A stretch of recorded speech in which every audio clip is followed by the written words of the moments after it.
I can do that. I can do that.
Our next speaker is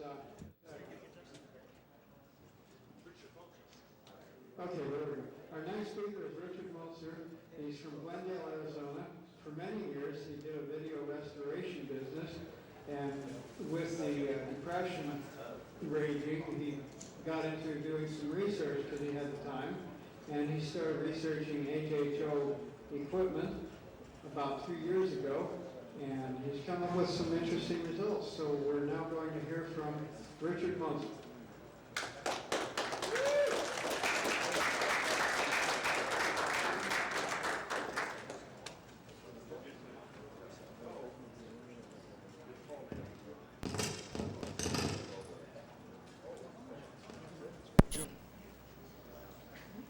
Okay, we're dealing with some microphones. Okay, all right. Okay, there you go.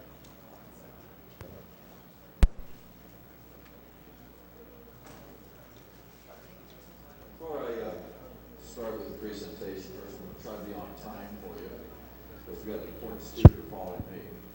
I'm here because of the graciousness of Steve Ellswick and Marco Roden, plus some many other people supporting me.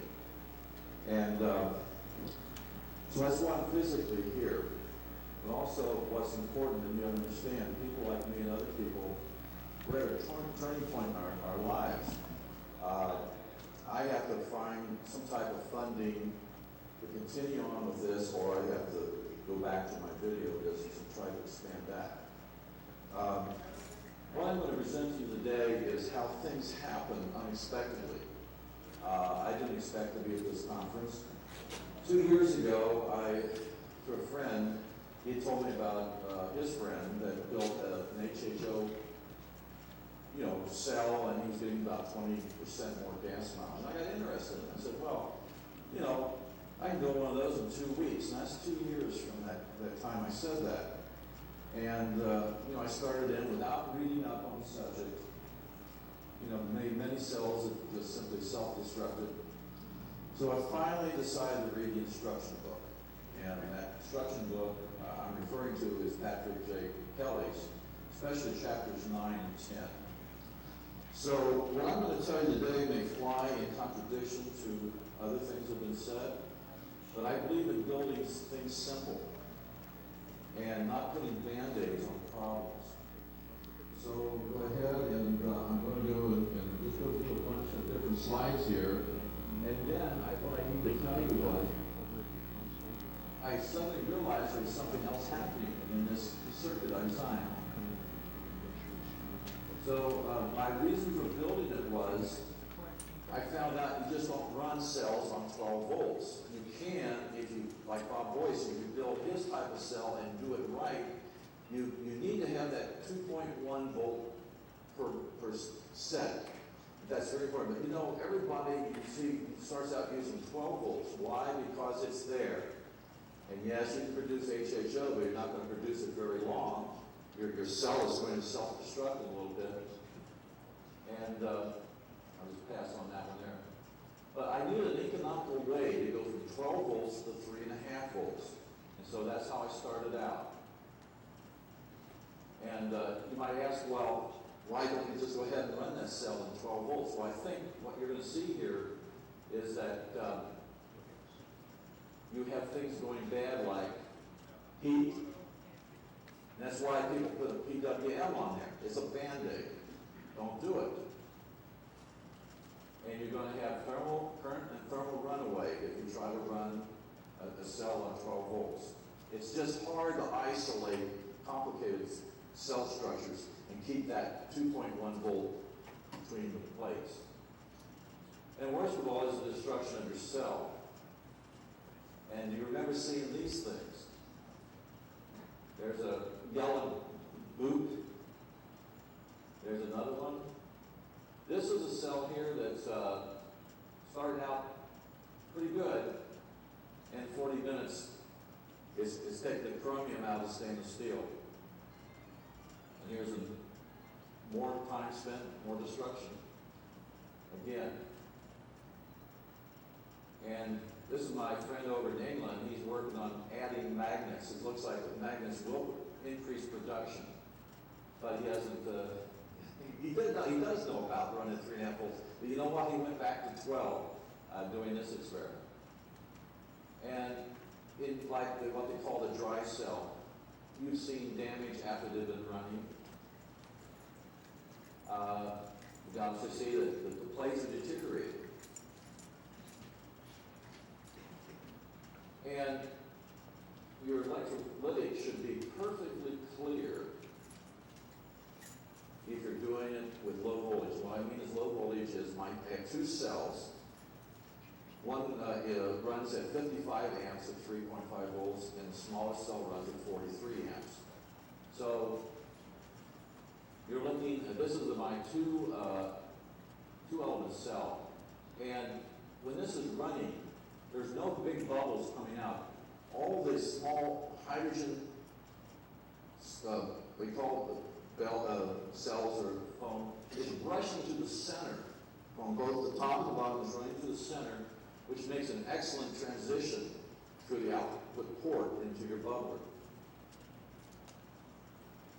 And when I started the cell, this was in the springtime, so I have to be here. I'm in Phoenix, Arizona, so springtime it's, in the 70s. At the start, we're at 79 degrees, and after we run it, the electrolyte is probably around 97 degrees. That's as hot as it gets. And you only have like a 4 amp increase over an 8-hour period, so that's not bad. You go from, say, starting out in the morning at 39 amps, and you end up at around 43. And what happens with the voltage, it drops a little bit, so your power consumption is pretty much the same. Wattage consumption is the same. You're saving, if you calculate it out, you could run that same cell at 12 volts, drawing the same current. You're going to produce less HHO, but you're going to be drawing considerably more wattage from your alternator and battery. So this is another advantage of doing it this way. And this is my thin dry cell. Okay, this is a unique cell. Everybody's seen dry cells where you're pumping out the electrolytic into the bubbler.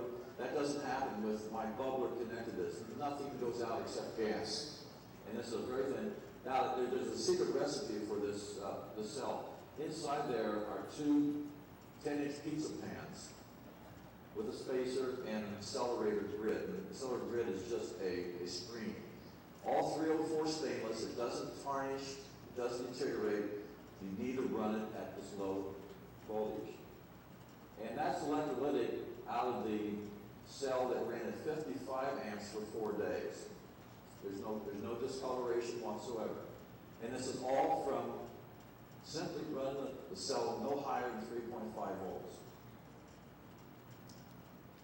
And let's take, okay, here's the inside of my, this is a spaghetti storage cylinder. And this is you can see these, by the way, back on my bench. They haven't been cleaned up. That's after a year of testing. And so you want to use, again, low voltage with high current for HHO production. So how could you do this? This is what we're getting into the circuit now. You'd use a buck converter. Anybody know what a buck converter is? It fits in the palm of your hand. That's how small it is. And you can put in 12 up from 9 Tesla volt to 12 volts in, and you can have an output up to 5 volts at 40 amps. And that's how big the assembly is. Try to get it to work outside of a computer board environment. I bought 13 of those. I bought them for $5 or some a piece. I could get them to work on the test bench, never worked in real applications. There's another way, and this works. Get yourself a PC power supply, hook it into your electrical system in your car, and then in that, simply plug in an inverter, a 12 volt to 120 volt converter, and use the 3.3 volt rail. And when I ran that at 43 amps, that's what I used. But a lot of times we've got some bad DC power supplies laying around, and that may be bad. So what you could do is set the 220-120 switch for people here in the United States and put it on 220, and then just use the 5 volt rail, and you'll get 3.6 volts. Now we're going to come to my circuit, and this is not something that I invented. This is a spin-off of the David Lawton circuit. And as part of the efficiency, running the cell is around 92%. And that's what is usually the best buck converters can do when they work, is 92%. And there's a mistake here. That top meter should be saying 5.6 amps. And I'm sorry for that. I actually made a correction video. The computer must have just thrown it out into space because I couldn't find it after I made it. So just, I want to be accurate on this. So what we're doing, think of this circuit that I designed or modified as a single wire. So you shouldn't have any current change throughout a single wire circuit. But yet, as we come out of the rod, we have now jumped to 17.6 amps. The rod coil is simply a one-to-one transformer. It doesn't step up or step down current whatsoever.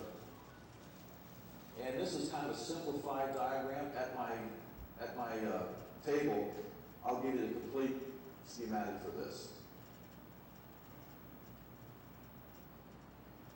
And so what was missing in the David Lawton circuit, this is something, I came across this by accident. And this is how the accident happened. I went to Goodwill, and they had a lab box, with the prototype board and everything. It's a very expensive one, probably $400 new. It was there for $10. But it had two features. It had a level control and a bias control. It would never happen without that. I would never discover this without that. So you can see I've added a level control and I added a bias control. So we're going to bias the MOSFET. We're going to get the MOSFET running just at threshold. We want to hit that rod circuit. You can see the rod at the top, there's a red line going up to it.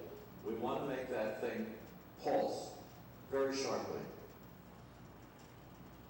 And so what I found was that I was getting, initially when I first started this, I was getting around 7.4 amps out of my rod circuit with a 4 amp out of my power supply.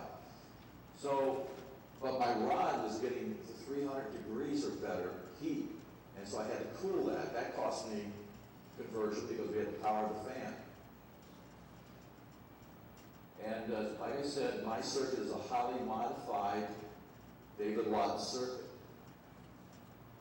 And the rod is a 1-to-1 ratio transformer. This is a ferrite rod. The ones I bought from a Soviet radio company that went out of business in Ukraine that are very high grade. They're 8-inch, and you can't even break them. I'm sure if you've experienced how a rod antenna in a radio made here in the United States or Japan, those rods break. It's almost impossible to cut these rods in two.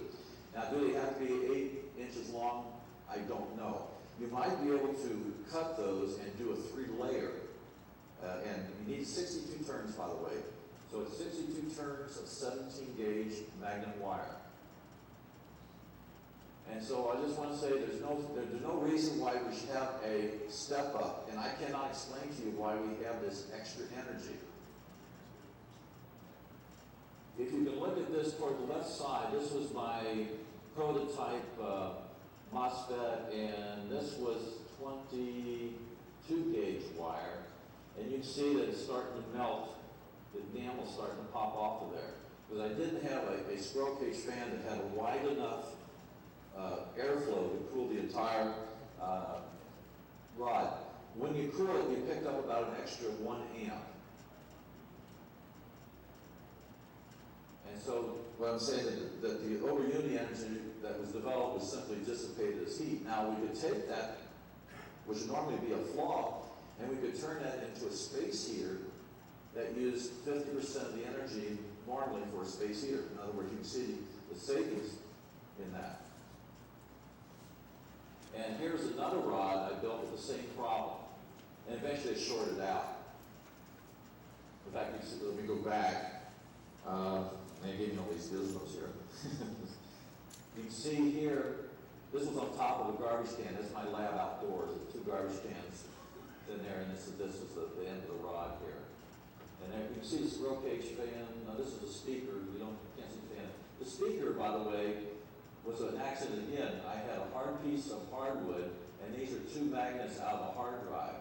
But when I put that against the rod, I could hear when it's in resonance, it sounds like a modem. So it was just another crazy thing. And so we're questioning how, this is the thing that I want to try to, or take to you, is how can we get this extra energy out? I have been able to run, one time I was able to run a fan and a DC motor, and when I connected it, the draw current went down and the rod current went up. I did it 4 or 5 times that day, and I never could repeat it again, so I don't know if it was a setting of the marked space or the frequency. But I've been able to do it where I've hooked it up and nothing happens as far as current, but you're supposed to be able to add additional coils, or more cells in parallel, and your draw should come down. If you're using the Stanley Meyer resonance mode, mine is not the resonance mode for the cell. So let's look at the new circuit. And the lot circuit was replaced with this. And what I have done here is the changes. This is basically the same 555 circuit, but I had tons of 556 chips around, so it's a dual 555 timer. I made a change here, and this allows me to both control the frequency in the marked space. They can change roles, and so this allows you to either have a negative going pulse or a positive going pulse. This will range down from about 100 cycles up to about 14 kilohertz. So here's the level control in my operation. It's capacity coupled from the chip to the level control, and this resistor here is a current limiting in case somebody screws up and puts too much bias. That's what that's for. Now, I'm going to bring it to something, another interesting, and I can't explain why it happened, but I can tell you what it has done. You see this where it says point A? Point A is where you take the power from your car. This is what I call the Overunity protection circuit, because without this, I burned up 3 muffin fans, 1 squirrel fan, 2 power supply, and one was a Sears 300 amp battery charger that showed that it was supplying 3 amps at 12 volts, and yet smoke was just roaring out the back. It didn't destroy it.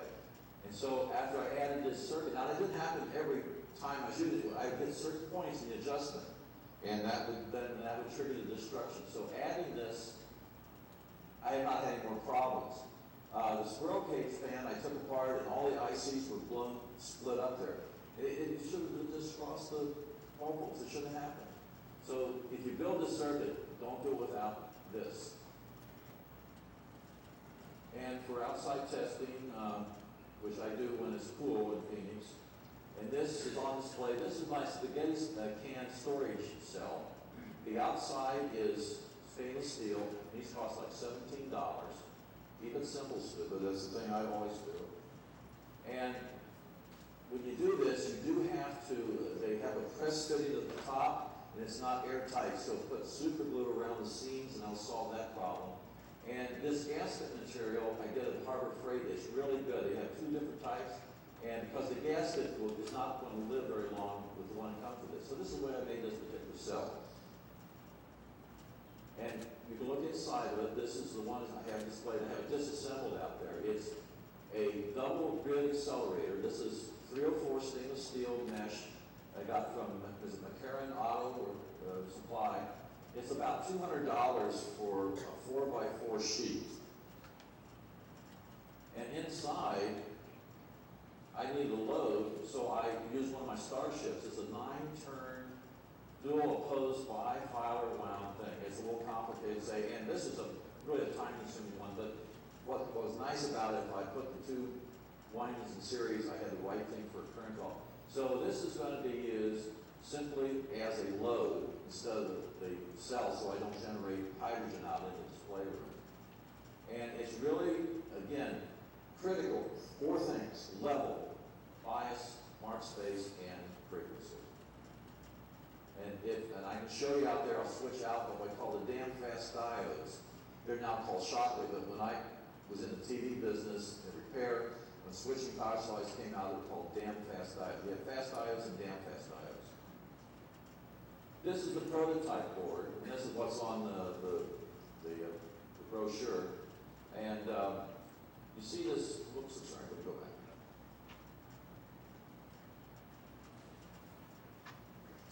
You see this fan here, and this was cooling the first MOSFET. It was just sitting there, and it was not held down with anything, except you can see the nails as a guide. When I burned out the first one, this one jumped off the board and just started smoking. And this is when I was able to, excuse me, I could run a fan motor off the excess energy, and I don't think you can see there was a little DC motor running off of it. And I've had up to a ratio of 1700% over unity ratio in the circuit. But the problem is, as you keep getting this ratio going up, the available current and voltage is dropping. So we're basically at about around 300, 320% to run the operation I'm doing. And so I've been trying to find another method to access this other energy. My machine is finished as far as what I set out to do. And I'm going to show you here some of the damage again. And I already told you about the 3 muffin fans, this grill, and 2 power supplies. And this is interesting. Now this is not real time, guys. Let me tell you what happened here. I set up my HD camera because I always want to document what I'm doing, and the battery went dead. So I put it over the charger and came back, and my nose was probably 18 inches away, and this thing arced over through the cell, wiped out all the electronics, it took everything out. That was my first experience. This was before we had the protection circuit. And notice I was using then one of the rails from the PC power supply here. And this was the squirrel fan when it was still operating. It got wiped out. And the second, I had my nose actually looking into that when it happened, and it arced from the center. This is a shot to show you what happened. They actually had electrolyte under operation when we had the second arc over. So there's something happening. Now, in this schematic, this was a tri-filer rod, but we've gone back to a tri, and we're now using a bi-filer winding. And there's the damn fast diodes. Actually, they're just in parallel now. And you get about an extra amp if they're in parallel. And out on my table, one of my YouTube subscribers sent me a power supply, and it's very nice here, so I can limit the current out. I can set the current so it can't produce any more than what you have set. And I don't know why I put those pictures that way. And so let's look at in detail the latest circuit. And basically, I didn't have a switch around, so I have a bunch of banana jacks that I just changed the frequency with here. If you buy one of those prototyping PC boards, you should be able to build one of these things in an afternoon easily and be tested it.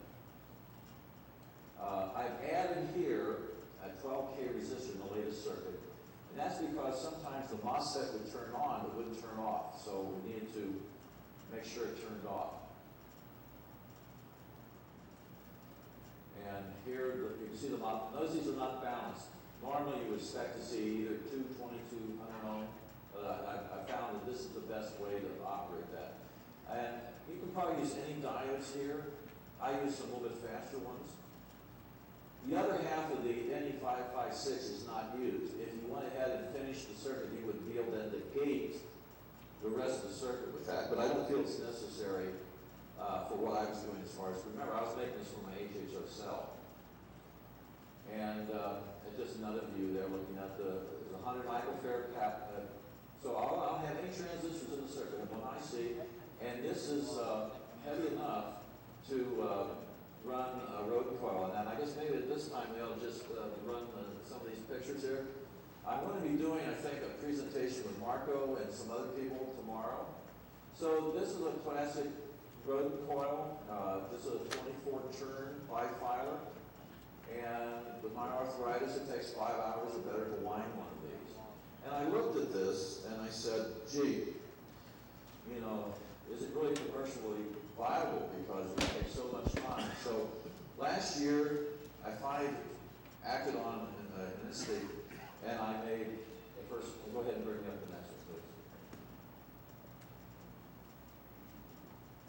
I made my first Starship coil. It's a 2D form, basically, of Mr. Rodin's toric coil. And I was surprised how much power it had. This can launch a magnet in the air. The magnet will flip over and come back in the same hole. Next one, please. So another thing you can do with my Starship coil is you can shape it, you can bend it, you can conform it to whatever you need. So to give you an example, I was thinking about making a add-on turbocharger for automobiles. You place between the air cleaner, the throttle body and the air cleaner, and you have a magnetically suspended fan inside, just a blade. And you would wrap these around the outside of the plastic, and you'd be able to spin that thing at 50,000 RPM. It'd be like almost like a supercharger. And so we can go back to the slides, please. Hello. Okay. It's nice not to hear any radio, isn't it? Yes.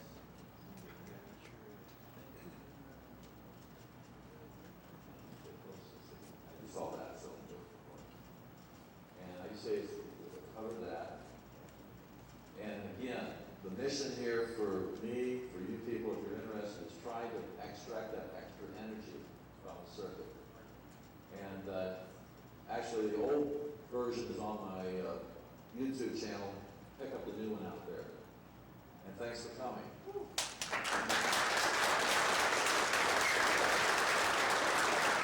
If you have any questions, I might take 5 here, and we'll do the rest out there, or if you guys, I didn't run over, did I?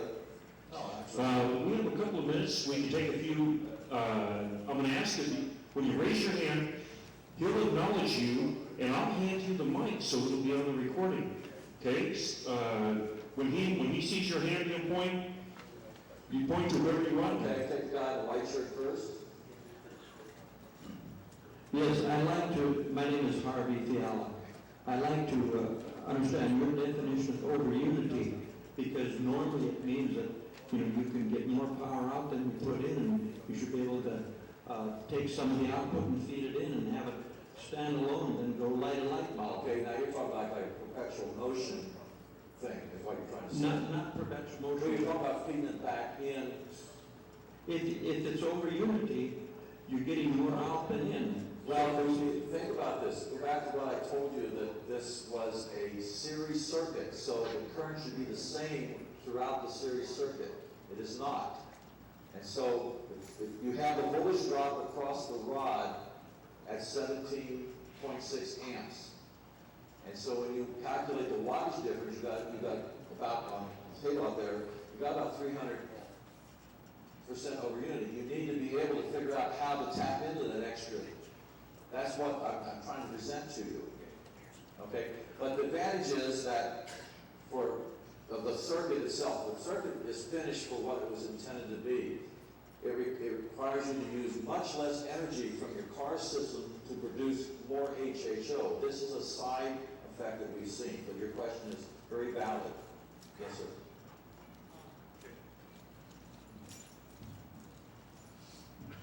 Thank you. This is Vernon. I've got a question. Have you tried other types of rod cores in your system, or Okay. I'm asking this question because I need to know what the composition of that core is. Okay, and I have some cores out there you can look at on my table. I tried that when I started this. I wanted to try not to go off any tangents on the original circuit. So it said, it had originally 100 turns. So I started making those, and I made tri-filers, quad-filers, and the characteristic is different on each one of those. And so right now I'm at an 8-inch form with 62 turns by filer, 17-gauge wire. I'm sure that it's possible that you could maybe cut that rod into thirds and use a triple layer, but I haven't done that. You think I would have all the time in the world to do that, but you've got other things you need to do. Yes. Actually, my question had to do with the composition of the rod itself. Okay, again, the rods are of very high quality ferrite from a Soviet radio factory in Ukraine. I have some welding rods that I'm going to try to make out of that. It'd be nice if we had, like say, 10 manufacturers of the same rod, same diameter, same length, to do a really comparison test. Unfortunately, we are kind of just stuck using what we get out there. You'll see on my board that I get my parts from old PC power supplies. Yes, sorry. When you're done with him, next question's over here. Okay, so a poor man's way of doing things. And I can't explain why you destroy stuff when you hit certain frequencies and certain biases. That's something of a complete mystery. I talked about that actually is energy from a vacuum. If you read Patrick J. Kelly's thing on it, I don't know. I can tell you I've never seen that 1,000-volt pulse come out. Yes.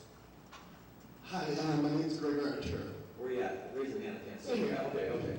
Okay, one I'm wondering is I've saved a diagram for the rodent Starship coil, and it doesn't follow specifically to Marco Roman's layout of having 3 circuits in a visible circuit. I was wondering if you've ever tried it in that way. No, I have never varied off of this. It's a count 5. We don't have a pattern here, but we will cover this if we get this presentation tomorrow. But basically, you have a 12-point, it's either every 30 degrees or every 15 degrees you have a peg.